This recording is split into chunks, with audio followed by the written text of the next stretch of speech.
Welcome to Shri Bharat news Ongole. ఈరోజు BJP ప్రకాశం జిల్లా అధ్యక్షులు సెగ్గం శ్రీనివాసరావు ఆదేశాల మేరకు టంగుటూరు బొమ్మల సెంటర్లో బీజేపీ జెండా విన్నర్ కోసం స్థలం కేటాయించమని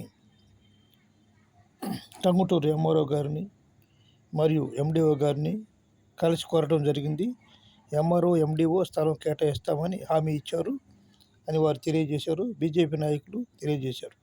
ఈ కార్యక్రమంలో నియోజకవర్గం ఇన్ఛార్జి బాలకోటయ్య, మాజీ నియోజకవర్గం ఇన్ఛార్జి రాజు, సీనియర్ నాయకులు తగరం కోటేశ్వరరావు, ఆదినారాయణ, మోహన్ రావు, కొండలరావు, బాలకోటయ్య, బ్రహ్మయ్య, జయరావు, మూర్తి నాయుడు పాల్గొన్నారు.